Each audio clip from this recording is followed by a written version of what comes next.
Hello and welcome everyone. On behalf of Observer Research Foundation, it gives me immense pleasure to invite you all to the launch of this inaugural edition of ORF's Technology Policy Survey, which we have titled Swiping Right on Tech Policy, an Assessment of Young India's Aspirations. India's youth have a largely positive attitude towards technology and have, metaphorically speaking, swiped right on the current debates.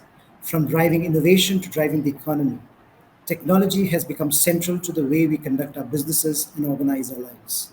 Needless to say, the pandemic has had a huge role in this. The Economics Survey 2022 stated India has become the third largest startup ecosystem after US and China. A total of 83 startups have achieved unicorn status, while the increasing demand for cloud based solutions continues to grow. Computer services comprise 49% of total services exports in the first half of 22. However, as we build the infrastructure for tomorrow, countries are sprinting to balance the risks and benefits of technology. 2022 is going to be a defining year for how technology is regulated and managed.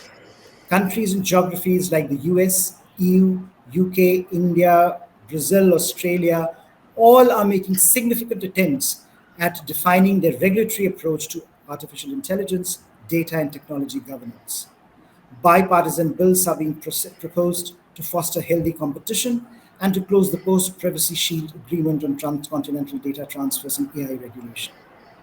This inaugural ORF Technology Policy Survey 2022 was designed to understand the perceptions and attitudes of India's youth around these concerns. The findings from the survey, corroborated with secondary sources, offer insights into how the youth understand and relate to the role of technology in their lives and their support for interventions related to the regulation of data and technology across three parameters: individual privacy, national sovereignty and security, and economic well being. India's youth is its demographic dividend, and these digital natives are going to play a pivotal role in shaping the technology usage patterns, thereby making the task of understanding their perceptions even more important. There have been few public perception surveys in India around technology policy issues, and mostly focus on a broader sample to gauge perceptions on such issues. ORF's Technology Policy Survey attempts to address this gap in the literature on perceptions of the youth. This extensive study posed over 40 questions on thematic areas like cyber hygiene, technology protectionism, data localization, data sharing frameworks, international collaboration and regulation of social media, among others, to about 2,000 Indian youth. And it is to this this survey that we are inaugurating with a speech by the CEO of NITI Aayog and a panel discussion later on. But first, let me invite formally, for a formal launch of this survey, let me invite Shri Amitabh Kant, CEO NITI Aayog, for his remarks. And he has been at the forefront of many of these technology policy debates. And it's an honor and a pleasure to have him with us to launch this survey. Over to you, sir. Let me begin by thanking ORF for inviting me to launch this inaugural edition of its Technology Policy Survey. Digital infrastructure is the bedrock of India's aspiration to becoming a $5 trillion economy. Indian startups and entrepreneurs displayed enormous resilience and responded innovatively to the test presented by the COVID-19 pandemic. Like with demonetization that expedited the adoption of digital wallets and payments, COVID-19 pandemic too provided a window of opportunity to facilitate the adoption of digital services in healthcare such as telemedicine, digital health records, and AI ML based predictive analysis and diagnosis. In education, to design customized professional development courses, interactive tutoring systems, and predictive tools to inform action for lowering school dropouts, and the adoption of important applications across other sectors. The Ministry of Electronics and Information Technology, in collaboration with NASCOM, also released 75 at 75 India's AI Journey. It is a collection of 75 pertinent AI use cases implemented by stakeholders, including academia, government, and private enterprises across India.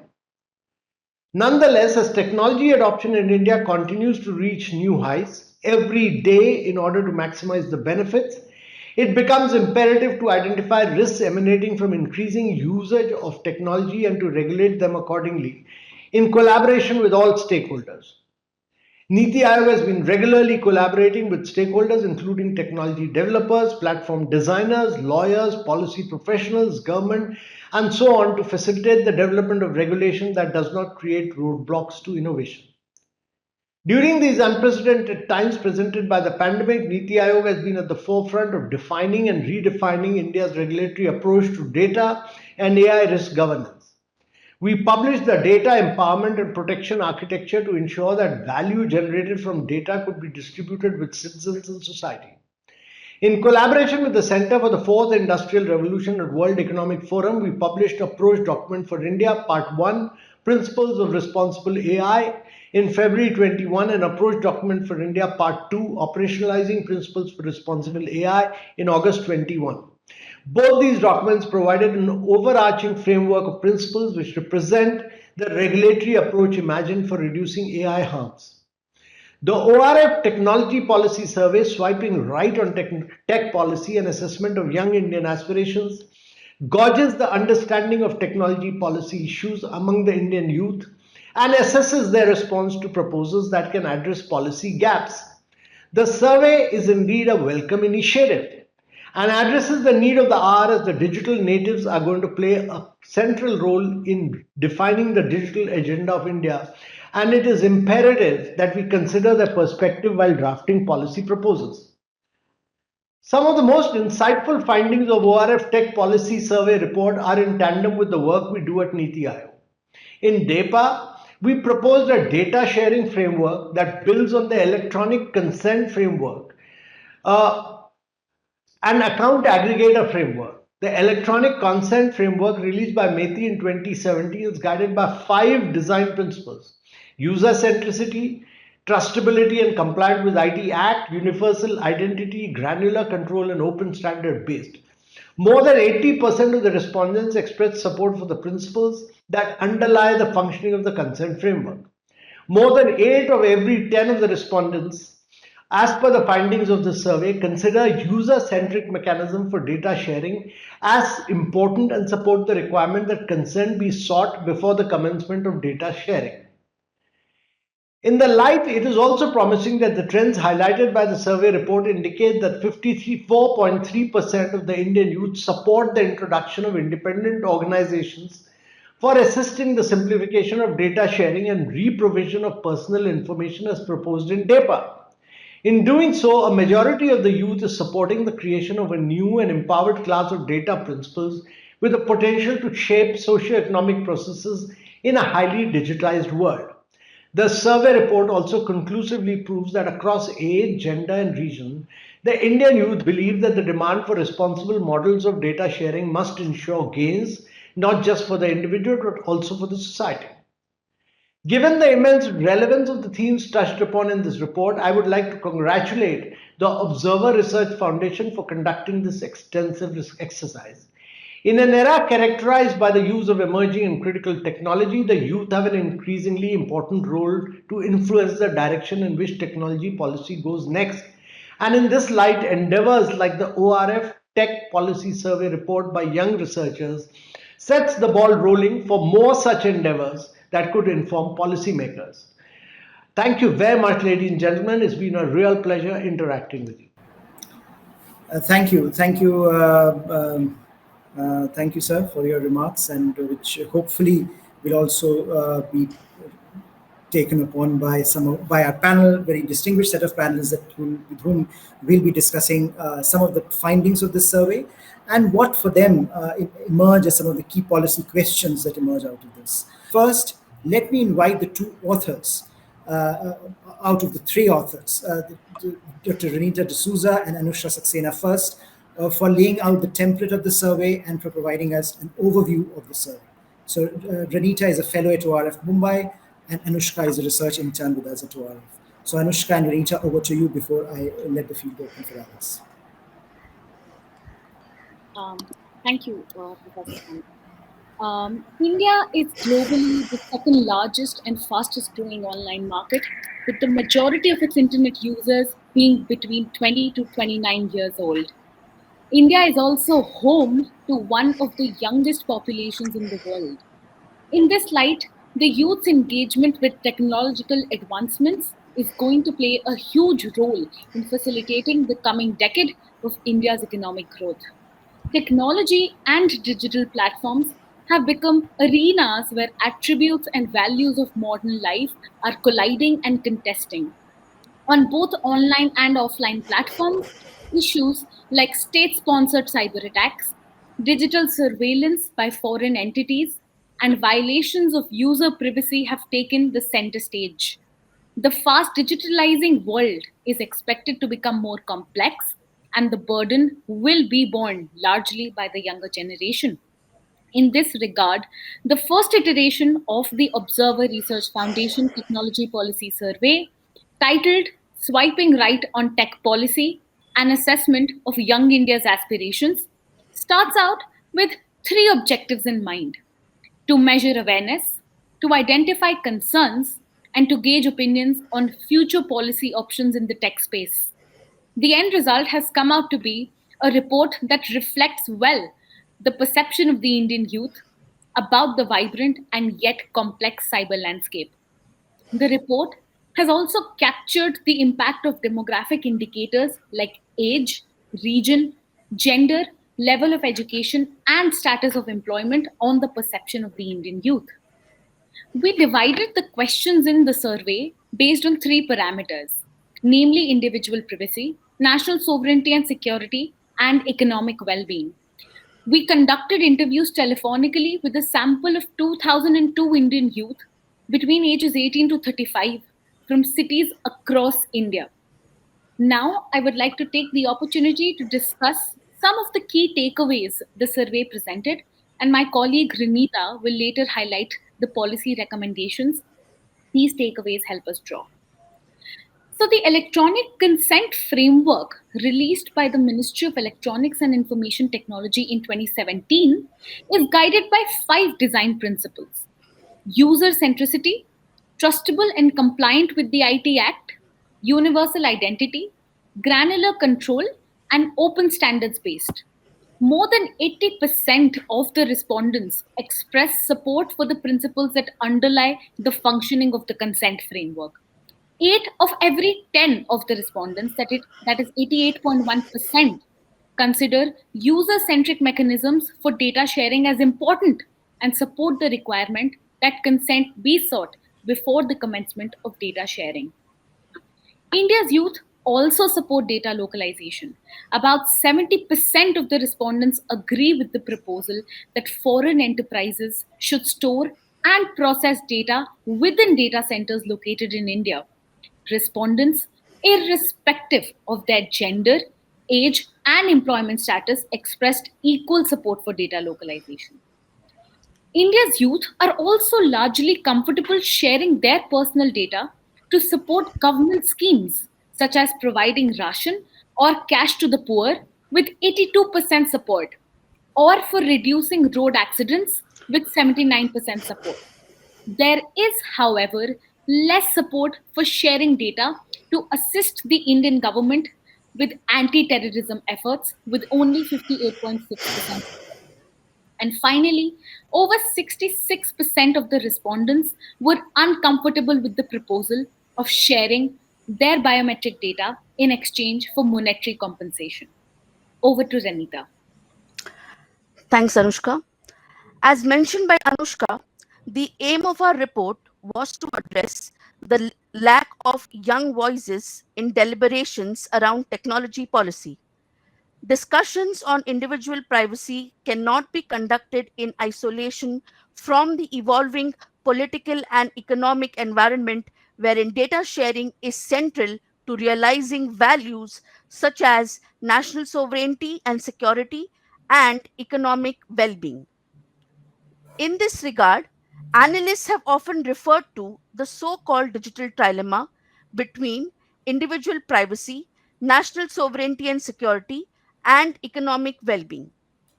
This survey report has also investigated whether the responses of India's youth exhibit this trilemma, that is, whether individuals knowingly or unknowingly give more importance to or favor two of these concerns over the third.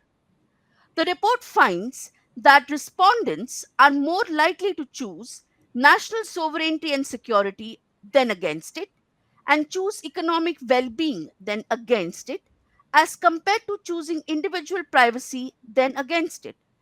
There is a need, therefore, to strive for a policy environment in the post pandemic world that accords equal importance to all three values and reconciles them.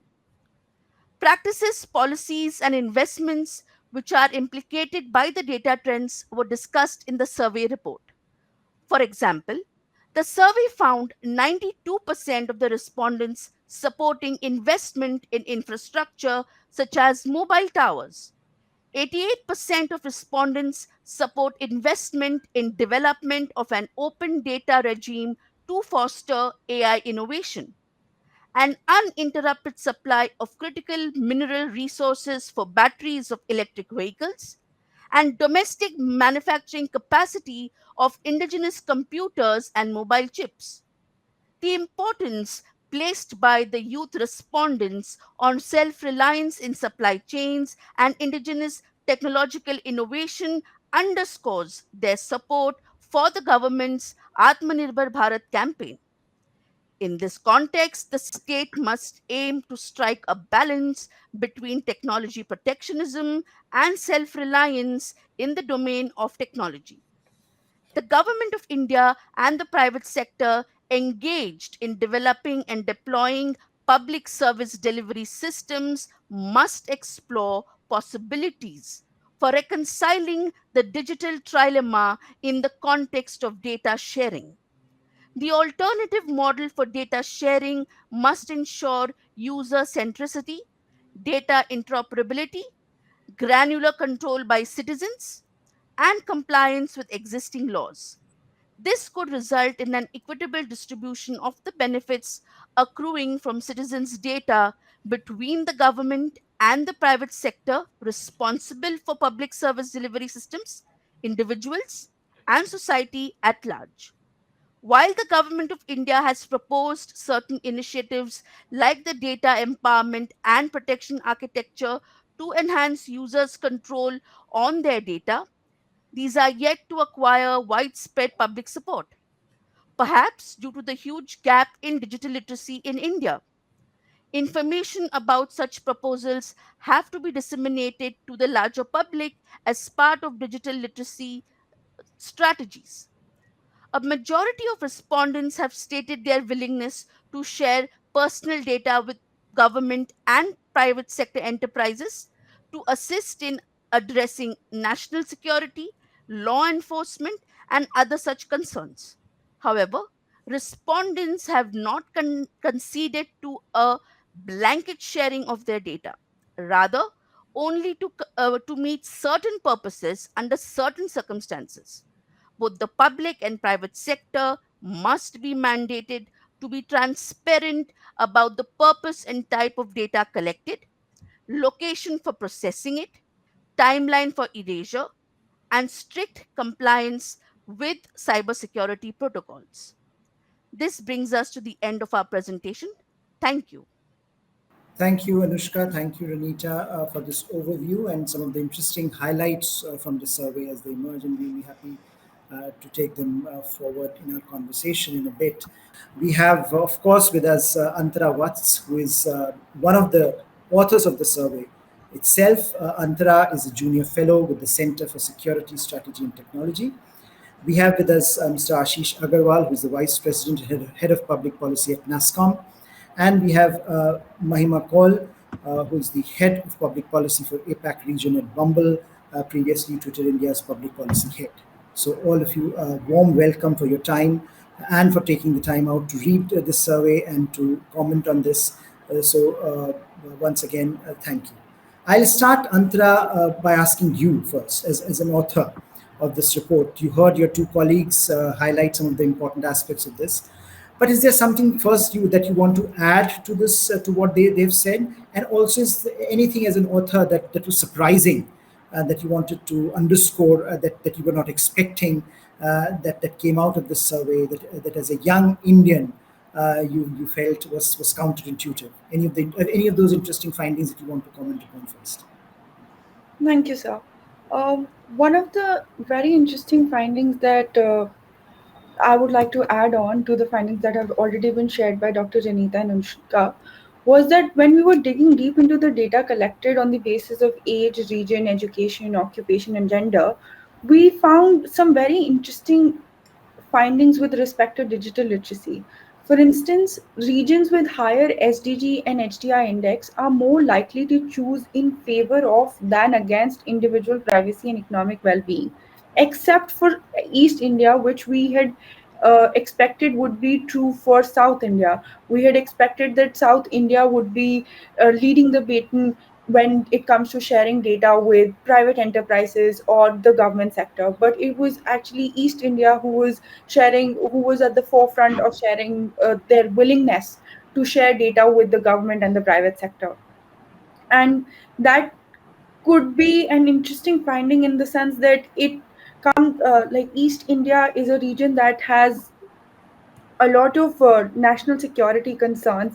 It has concerns with respect to its domestic security, with CSAM content being on the highest, and these concerns make them want to be dependent on the government to support them with their public service delivery, with ensuring their security, with ensuring their privacy. And in that context, data rights, in that context, individual privacy takes a back step, and the demand for public service delivery and the requirement for sharing data takes the forefront.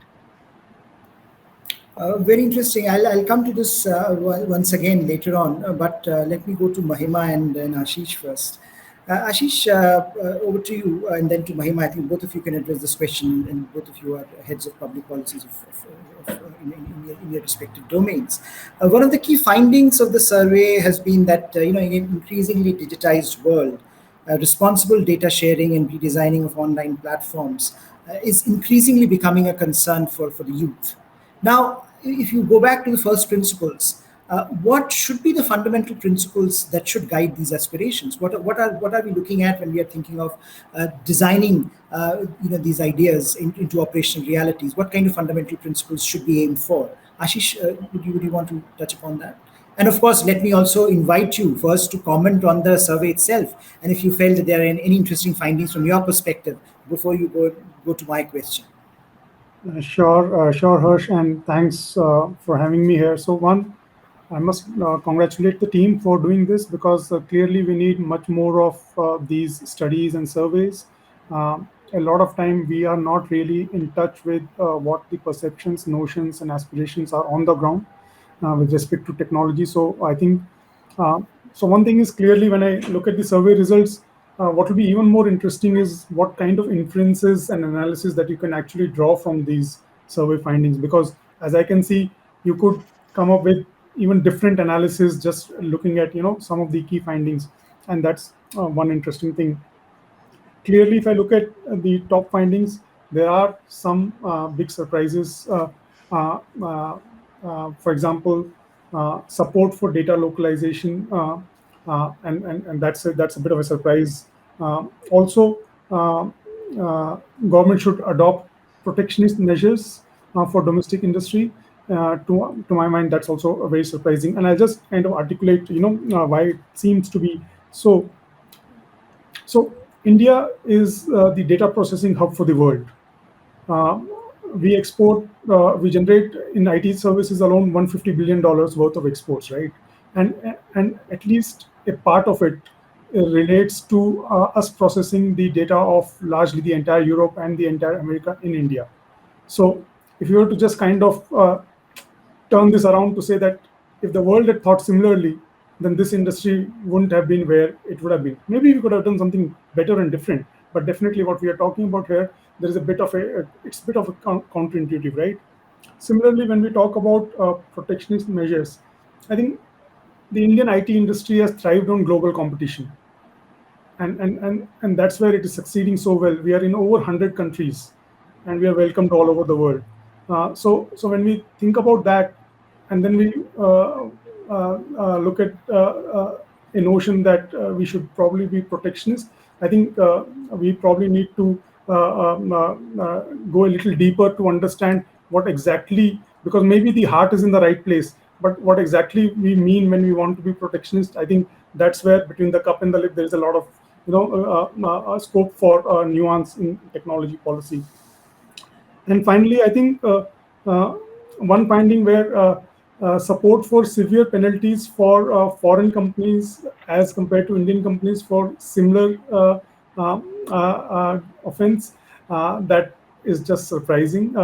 I mean, because we really talk about the entire tech industry in India, and we don't necessarily label them as foreign or Indian in that sense. And also, I think imposing fine on social media intermediaries that, and I'm just reading it from your summary, that are misused.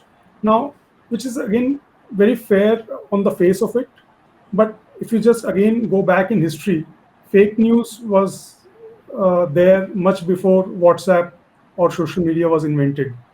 And therefore sometimes it is convenient to blame technology and maybe even deflect from the larger problem, which are cultural, deep-rooted social problems, sometimes just economic problems. And therefore, while I think technology is a tool and can be used to maybe, maybe curb some of this, or help the law enforcement, but definitely I think in the overall proportion, where does it sit? I think that itself requires a little bit of a calibrated thinking. So what I love about this study also is the fact that you plan to do it annually. I think so. Given where we are in our country in terms of tech policy, we have a data protection law which is just about hoping we'll see that probably this year in some form getting into a final shape. And so it'll be interesting to look back after 5 years how, as we have moved forward in our policy regulation as well as digital infrastructure itself, right? And probably I'll not take too much time on that, but I'll come back to it if there is time, and then see how this time series has evolved, because there's so much scope for engagement with the youth to really go as a next step to say, how some of these aspirations, when discussed deeply, what they reveal in terms of their notions and aspirations, as well as their understanding of how some of the tech policy questions work. So, coming to your question, Harsh, in terms of design elements, in terms of, if I understood correctly, around these platforms, I think there are certain things which globally are understood as baseline. And I would just like to say that even India is no different in its approach. Uh, uh, the basic concept of privacy by design, where you look at a, a technological solution and say that, you are actually building it ground up, and privacy is not something which is pasted on top of it as a band-aid. So I think that's first level of understanding and creation. Second thing is that, for one of the things I think which we often, and which is alluded to in your survey findings also, is that uh, in technology industry the changes happen fairly rapidly, and when they happen they seem to assume a dominant shape and size, and this and it appears that this is what it is, and we have reached the end of network effects in terms of saying there can't be a second player or a third player. And then we also see technology getting disrupted uh, in a similar manner, and things becoming probably quickly irrelevant also. So I think from a design principle, when we think of India as a nation, I think India has done something which is wonderful, and which is not to think of creating an alternate of a particular social platform, but to really lay down the railroads for digital infrastructure, which are going to be there for us hopefully for a very long time. So what we have done in terms of Aadhaar, which enables authentication and therefore really helps privacy. What we have done in terms of UPI, which enables actually use of digital platforms in a manner which is so much more meaningful. And what we are currently doing in terms of the unified health interface, or even the ONDC platform in terms of e-commerce ecosystem. So I think these are the guardrails which are so relevant, and the public infrastructure which is going to be so important for India. And guess what? No other country in the world has actually done it. So I would think in terms of design thinking, India is way ahead when we think of platforms. And probably I'll take a pause here. Over to you, Harsh. Thanks. Thank you. I think just on the question of our doing this annually, we also want to generate a lot of data for people to work with. As you mentioned, time series data is always very helpful when you're doing such exercises. But Mahima, over to you. Same question, but I think also your response to the survey itself. What did you think about? As Ashish pointed out, some interesting findings. Do you have your own set of interesting findings to share with us? And of course to look at some of the fundamental principles about redesigning these platforms. Yeah, no, thank you very much. And I enjoyed, reading the survey, and also, just hearing your remarks as well, Ashish, because I think it's really interesting when you survey young people, right? Like, I mean, if I look at this generation, it's like maybe 2 or 3 years ago, people were in any case bullish on using technology, but because of COVID, it's become a necessity and a lifeline. And I'm sure for many of the young people surveyed, like that is the life they've known the last 2 years. I worked for a social media platform when COVID hit, and I can't tell you how busy I was compared to some of my friends who had no work at all during that time. And I'm now working for a company that again is sort of looking at a fundamental aspect of our lives, right? From the political to the personal, like that connection that has been lost between people because they've been staying at home. And so the kind of uses that comes with like dating and friendship and those kind of apps, and how governments around the world are now responding to the fact that these platforms have so many users now, unprecedented almost in their growth trajectory over the last 2 years, and how does each place respond to like the regulatory response that they should have. What I find interesting, and I would love to see in future surveys, exactly like the questions being examined deeper is, I think as a young person, it's interesting to know how they feel. It seems like they are the ones who are educated, the ones who are like a little more savvy. They definitely seem to have a high price, I mean, metaphorical or real, on their own data. I mean, I think a 700 rupee biometric charge. I mean, no one, it's good to see that they value their own data more than that. And that's not something they would agree to. It seems like they do have an interest in their own, their own privacy and what their data is being used for. But I think when it comes to big questions about, would you give up your data for national security and, those kind of, I don't know whether those definitions are clearly defined, if people understand and know well enough to say yes or no to questions like that. As you get older and you have more experience, you may have more nuanced answers. So I'd love to see how this survey grows over time. I was, again, myself looking at data localization and thinking, I don't know if people fully understand what the necessity and the dynamics are, but certainly if you were to just see, like verbose sort of descriptions of it, you would think there's no other way forward. So it's interesting, and I think it'll evolve, and people's understanding of what policy is will evolve, because I mean, I can think of myself in my 20s and now, right? Like there's such a big difference. So yeah, I think that the surveys opened up a couple of questions. I think they have to be followed down, and I think really what people understand of that, what they support, what they don't support, and what they flesh out for themselves as these definitions kind of go forward, and people, they get more invested. As to your question, I think, with data, it is the big question. Obviously, so much data is being generated, but I think Ashish has given a pretty good answer. I'll just give an example just to flesh it out for people.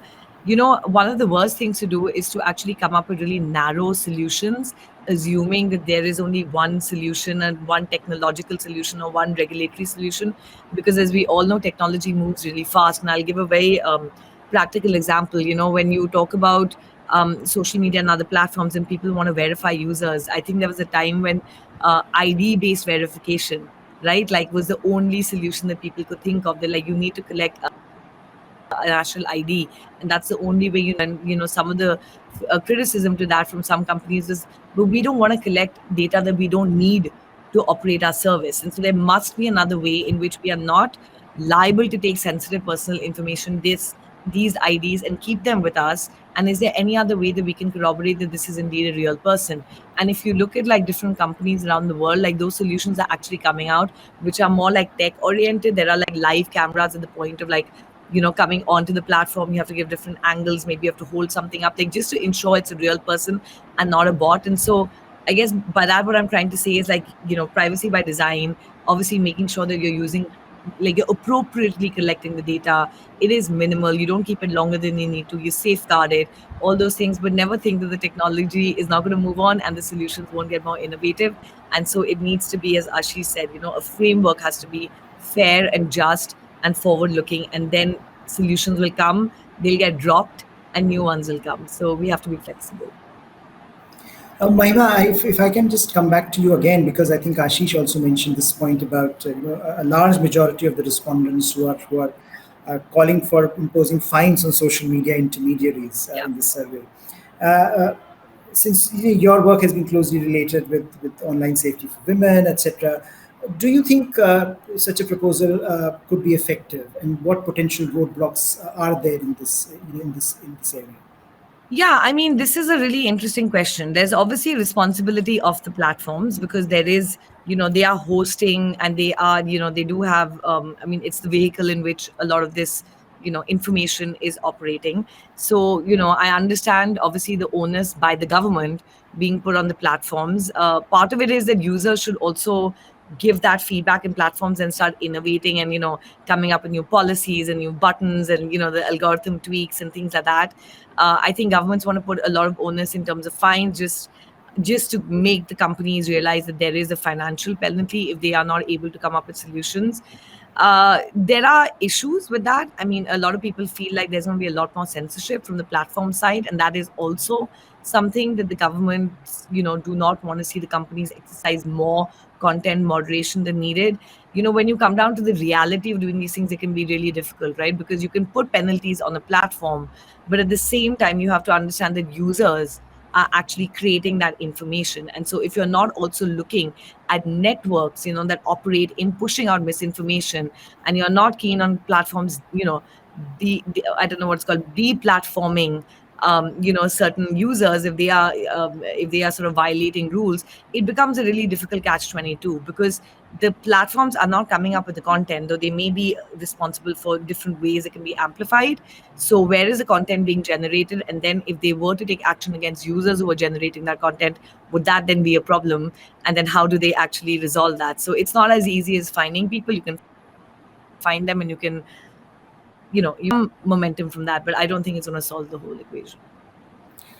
The other question that I would want to bring all three of you is this this thing of digital literacy, and digital literacy has emerged one of the very important concerns in this survey, and as the Indian state in particular attempts to enhance all kinds of access in healthcare, education, financial inclusion through digital services. What steps do you think Indian state or India should be adopting to rapidly increase digital literacy to keep pace with this rapid digitization of the economy, of society, of polity, of all kinds of digitization that is happening? So, where do you think the emphasis should be as far as the Indian state is concerned? Ashish, would you want to pitch in? Sure, Harsh. So I think the best thing is, nothing beats experience, right? Experiential learning. So when you think of digital literacy, for example, one of the things, if the consent framework architecture actually gets developed in the manner it is intended to, it will actually allow people to exercise consent in a more meaningful manner. So typically, as your survey has also reiterated, pages of privacy policy which nobody reads, I think that is no good for digital literacy at all. So, and then meaningful consent based on specific issues, I think that builds digital literacy. And the second example, which is what our regulators have already started to do. So, I think one of the big areas which really hits everybody is financial fraud, right? Or even identity theft, right? So just recently, I think RBI came up with a some kind of a literacy book on 70 kinds of frauds, with examples of typically step by step how this happens, and how you can save yourself from it. So, and this is nothing to do with education. You have people who are probably very highly qualified getting ripped off just because they're surprised by it. So digital literacy is required at all levels, and I think it needs to be made more experiential and more context based. It can't be just a session plugged somewhere. And I think increasingly regulators, government, and even the architects behind some of the technological frameworks in India are realizing it. So, but it's going to be a ever challenging task. And if I can just comment on the earlier point, I think that was being discussed. See, we should also realize that technology is a little bit clunky. It's always forward motion to improve. And when you think of platforms, there is so much data. Manually you can't kind of judge all data. So you're using technology which is going to be clunky because it's going to improve. So you are going to have false negatives and false positives. So in that kind of a space, I think the government uh, and industry needs to be very transparent and collaborative to move forward. Fines is definitely a good idea, but it doesn't mean that there won't be problems. We just have to recognize and work forward. Thanks. Antara, do you want to come in on the question of digital literacy, given that you are a representative of the Indian youth, and you are also the author of this report. You work in this area as a researcher. So when it comes to digital literacy, and when you're looking at the state response to it in terms of digitization, what would you recommend?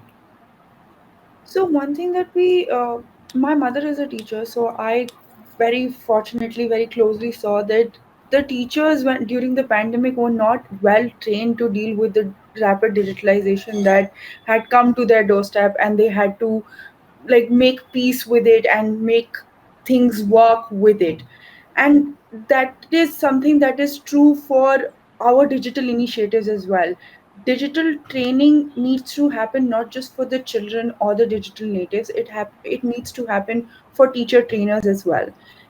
Additionally, it also needs to happen for parents, because when we are talking about consent frameworks, we for the age or for the children who are below 18, the minors, the parents are giving access or to their data or giving consent to their data.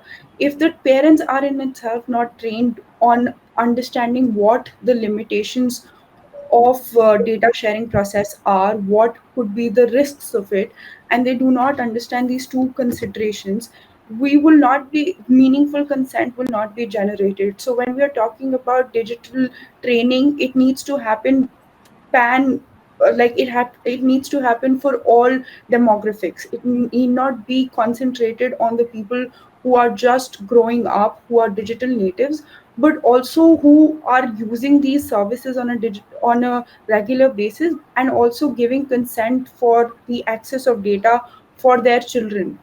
And this could be done with us training the existing amount of teacher workforce that we have, and that way we would be able to solve the problem on a more scale, on a large scale, and also in a systematic manner. Mahima?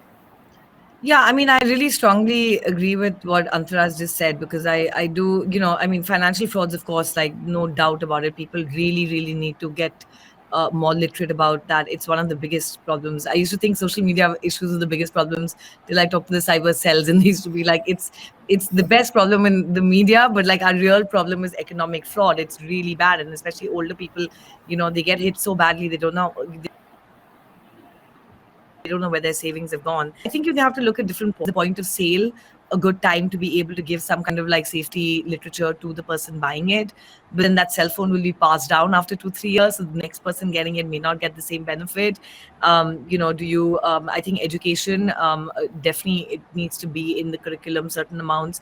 I don't think it's all about just data and how your data is being managed. That's obviously really important, but just the impact of being online, the impact of living your life online, mental health has come up a lot the last couple of years. So I think there are a lot of different aspects of this, and I agree, parents, teachers, adults, older demographic, everybody has to be dealt with, and not just doing workshop in schools, which of course all of us have done those kind of programs, and they're really important. But you have to kind of look at the different points at which people interact with the technology, where they buy it, where they refresh it, the apps, and see what's appropriate. You don't want to push to get a little tired of seeing those kind of messages. So you need to design it well. But yeah, lot of points I think of engagement.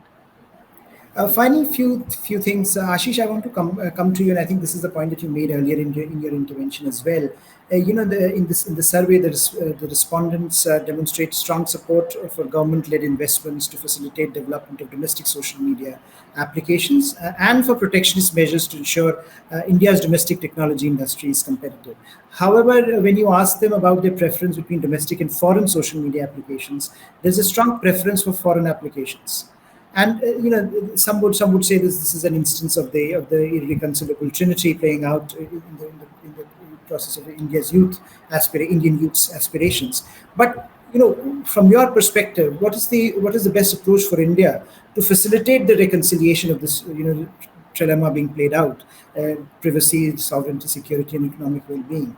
What more can be done to address the complexities and the challenges inherent in this trilemma?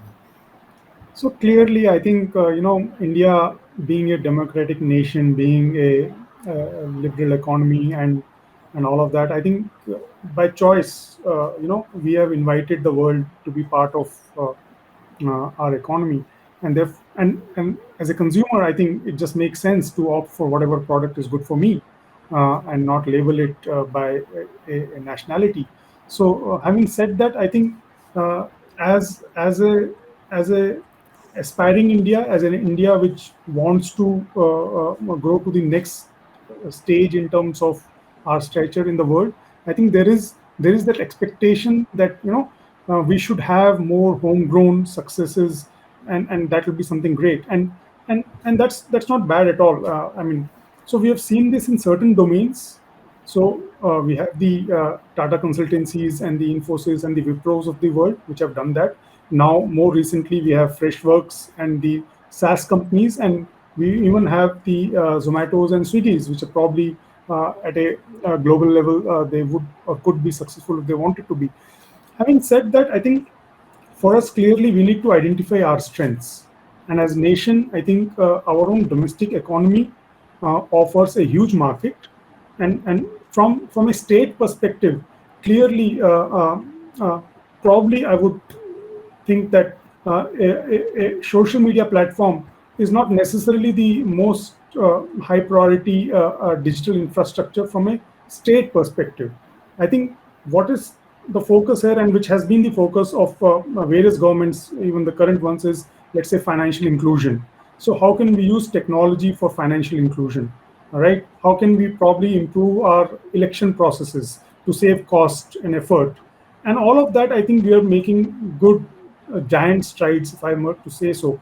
And the benefits of all of that is visible. So even in this entire pandemic, the fact that we were able to do vaccination in the manner which we did, when Aadhaar was done, it was not planned with the idea that it will be used as a backdoor tool or a backroom tool for vaccination. But that's how these things come into play, right? So I think a lot of these things we should really take a pause and pat ourselves as a nation that we are doing really well, and we shouldn't really be worrying about the potential half empty glass. I think that will always be the case in some form or the other. And so, in some sense, we are doing really well. So, the next stage, you will see our startups in technology and product companies really becoming global players probably in this decade. So, in that sense, pretty much good thing going, I guess. Mahima, you want to comment on this?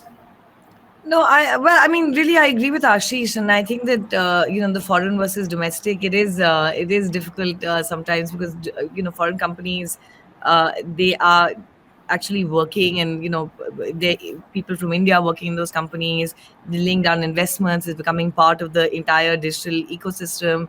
There's that famous story about when McDonald's came to India, they had to change the menu, right? And it was like Muktika burger or something was the first one because the Indian palate was different. So people are, of course, adapting for for India and for other countries as it may. So I think it's one system, and certainly I agree with Ashish. If somebody comes up with a compelling social media platform that is rivaling the experience that they get, in the open market, people will adapt. And if they find that, it's like the film industry, they still prefer Bollywood to, it's all there. So it's really like what you're good at, you'll do. Maybe the product doesn't exist today. Maybe it's down the corner next week. We don't know, but it'll come up in its time when it is able to compete. Yeah.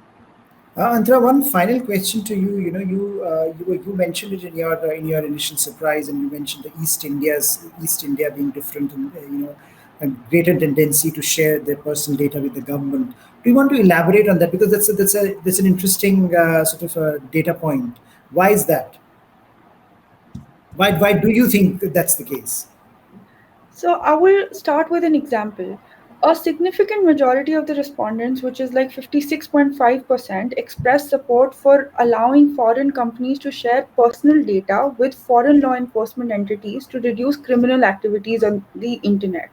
And when asked whether they are comfortable on sharing access to photos on their phone with private companies to track and minimize the distribution of creation of CSAM content, which is child sexual abuse material, 75% of East Indians said that they are more than willing to support this initiative, as opposed to 63.5% South Indians, 48% West Indians, and 47.5 North Indians. And this is true for other questions as well. East India has a high proportion of respondents which are agreeing to sharing data for national sovereignty and security purposes. And that could possibly be linked to the internal and external security challenges that the region is facing. These include insurgencies and a wide prevalence of transnational organized crime such as human trafficking and child sexual abuse material, the creation of child sexual abuse material. So when we're talking about data sharing, it is not just about data sharing for public service delivery, it is also to ensure security of the citizens. And if the relationship with the state is dependent on ensuring the security of the citizens, the data sharing process with the state becomes a process that I would not go to the extent of saying that there is more trust when you're sharing it with the government, but it becomes a part of your survival.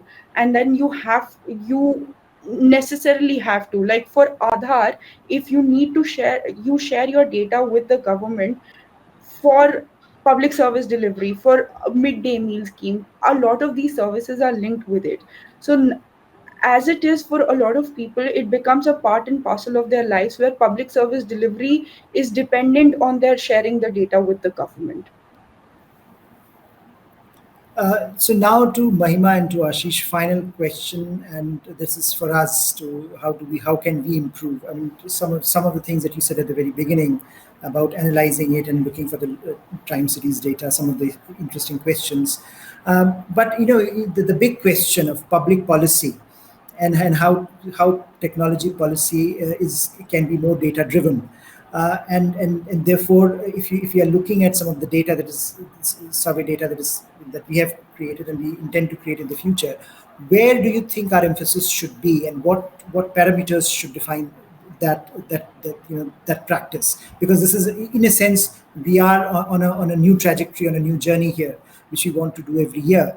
And it would be very useful to hear your views on where do we take it from here. And this has been the baseline. What can be done to improve it further, as well as if you have any insights into the way we frame our questions and the way we engage with the youth, which essentially is going to be our demography that we engage with. So Mahima first, and then Ashish. Yeah, I mean, I think it's a great start. If you want suggestions in terms of, what to sort of look out for over the year, what I would say is, my trajectory, maybe what I'm following in my career right now, is I've also taken a little bit of a bird's eye view at the region, right? And I'm also looking at like what's happening across the APAC countries, because, at this point, when you're talking to young people, it's like, what are we doing? Do you agree with what we're doing as a nation? And I think we have a lot of strengths that people are actually, and it's coming out in the survey that they are kind of liking the journey, the country is on. They may not be sure about a couple of things and whether they should be, giving up their data or not, but generally it seems to be. But I think that, like, to be able to understand what is happening across different regions as well. What are the choices that other places are also facing? Different geographies are taking very different ways to get to the same point. So maybe looking at that and like maybe going a little bit above it. And the second would be the micro, which is like, do they fully understand some of the terms and what the implications are when they say yes? Because they may support something because it sounds like something to be supported. If you explain it, does that still remain the case, or then is a nuance introduced? I think that's like the natural progression of this survey as you go forward. So these are the two things, but I think it's a great start and it's a great point for us to start discussing. So thank you. Ashish? Yeah, so completely second what Mahima just said. I think it's a good start. As I said in very beginning, we need more of this.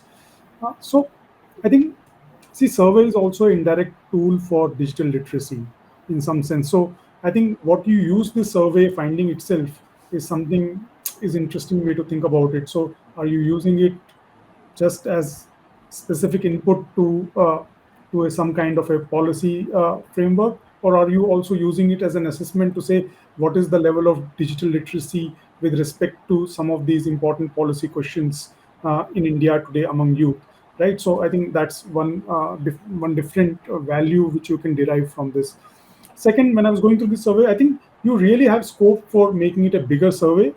I mean, uh, you use telephones, which is very good, but I would think that you could actually partner with a lot of technology firms, including some of the platforms, because they have a big user base, to actually make the survey much bigger and therefore much richer. So I think that would be something interesting, and I would say that use maybe the first few iterations, maybe one, two, three, to get it to a level where you then say that I'm going to now standardize this from a time series perspective, because otherwise you probably risk getting bogged down saying that we already have a baseline, now we're building a time series, so we can't deviate much. So probably give yourself that room to say that we are willing to experiment for one or two more times before we start getting into a time series format.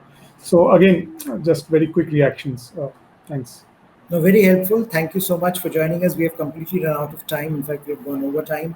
But I think this was an important discussion. Thank you, Mahima. Thank you, Ashish, for taking the first look at the survey, giving us your comments and time, joining us today. And congratulations, my congratulations to the three authors who are here with us, Antara, Anushka, and Renita, who have worked very hard on this survey, and we look forward to releasing it very soon. Thank you. All right. Thank you. Happy to be here.